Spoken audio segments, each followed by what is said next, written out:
So this is the first time that I'm performing to a crowd where everybody knows what optometry is, so it's safe. So anyone of you who's been to a stand-up comedy show or heard of what stand-up comedy is, give me a cheer.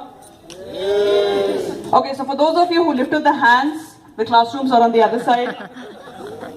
So stand-up comedy is what it says. I'll be here telling some jokes. You find them funny, you laugh. You don't find them funny, well, you still laugh and make me feel good. In this case, it's going to be on optometry, so I will judge that you don't know optometry, so the choice is yours.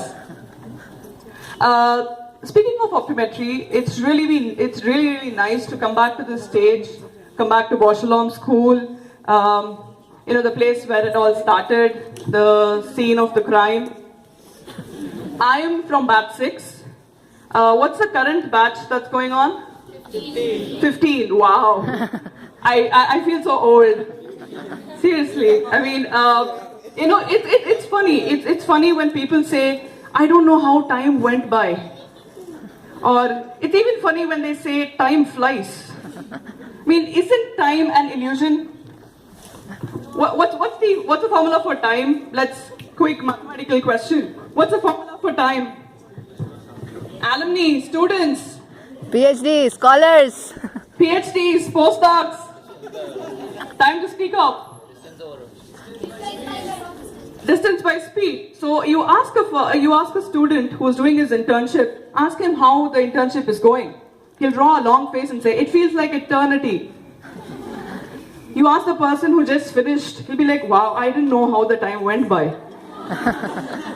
So when the two candidates have traveled the same distance with the same speed on the same freaking earth, how can you say time flies? Food for thought, isn't it? So coming back to stand-up comedy, I've been performing stand-up comedy for about 5-6 months now, and everybody comes up to me and asks what stand-up comedy is, and then I tell them that, it's just about jokes and, being funny and stuff. They're like, don't you get exhausted trying to explain what stand-up comedy is? Then I tell them, well, I've been explaining what optometry is since 2005, so I kind of have practice. So forget about explaining what optometry is. People don't even know how to pronounce it. Trust me, this has happened. They call it optometry, optometry. Somebody called me optimistic. Well, I would take that. Someone even asked me why I stopped my education when I said I'm an optometrist. Maybe he thought I was optimistic, I'll find a better career.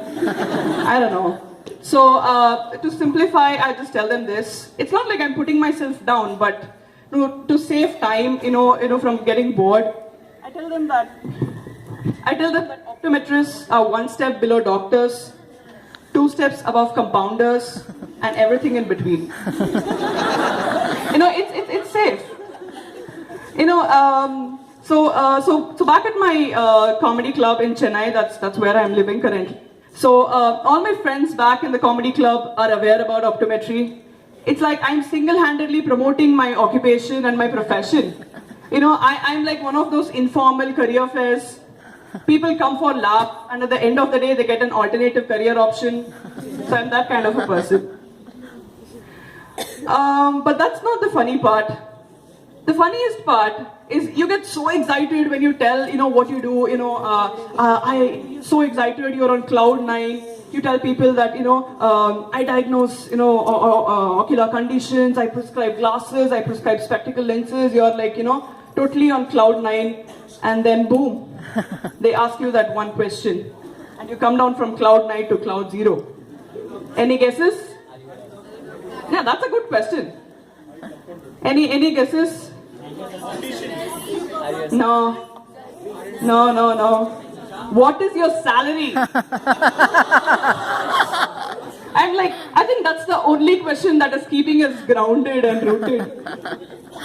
This happened. I was conducting a training program some time back, and then during the breaks, there was one lady who came up to me. She's like, "Oh, your presentation was very good. I like the way your organization is helping us, and so you must be earning about 1 lakh a month." I was like, sure, in about 3-4 months, yeah, definitely I will. So it's really sad, man. I mean, I think income tax department should come up with more exemptions. Like, you have a person who earns less than 2 lakhs a year should be exempted. Women who earn less than 3 lakhs a year should be exempted. The third option should be optometrists. Well, I know there are a few exceptions, but apart from all this, I love optometrists. I love optometry, and I'm a proud optometrist. I know we're not recognized and stuff, but that stuff makes me feel like I'm Batman. I'm sure there's some optometrist Gordon out there, who thinks that optometrists are not the heroes people need right now. They are the heroes which India deserves. They are the silent guardian. They are the watchful protector of the eyes. Any Batman fans here? Wow, I feel like a fool now. So, I'm from batch 6, like I said.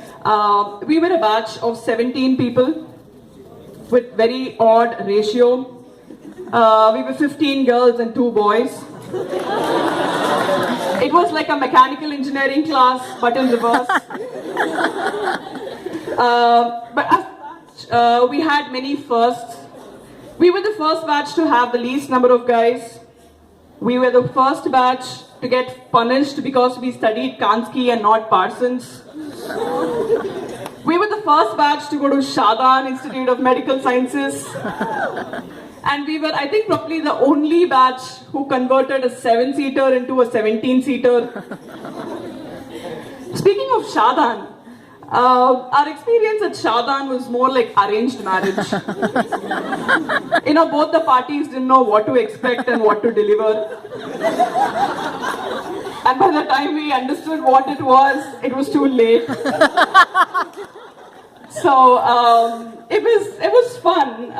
It was pissing off though, but it was fun. Speaking of things which piss off, I'm sure many of you will agree with this when you talk to laymen who don't know about optometry. The first thing when you say that you're an eye care practitioner, the first thing they do is they do this. Madam, doctor told me I have retinal detachment. Can you tell me that? I'm like, dude, I'm an optometrist. I'm not a slit lamp. Or they remove their glasses, like, ye chashma toot gaya, can you repair? I'll be like, no, again, I'm an optometrist. I'm not Hermione Granger from Harry Potter, ocular repairer. This is when I understood how my cousin felt when we asked him to repair a bulb. He's an electrical engineer. And for all those people who wear sunglasses inside studios during nights, please don't do that. And it's not only for non-optometrists. I've seen optometrists also do this. Unless they're night driving goggles, please don't wear them. And the fourth most pissing off thing, I don't like this at all. I hate it when people say, you look slightly fat from that angle. This is why we tell you, don't prescribe positive cylinders, no plus cylinders. I mean, but we also learned a lot of things in these 4 years. We learned the value of food. Mom made beetroots and cabbage became delicacies.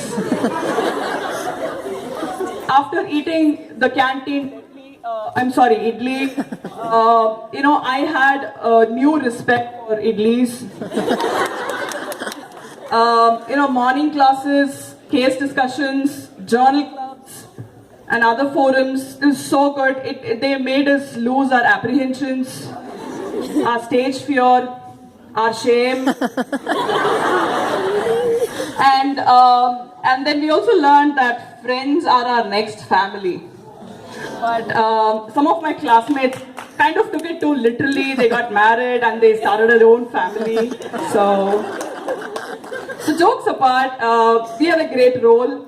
We had great times. We made great friends. We learned a lot of things. We're all still in touch with each other, and it's really nice to be back here. You've been a great audience. Thank you, thank you, thank you.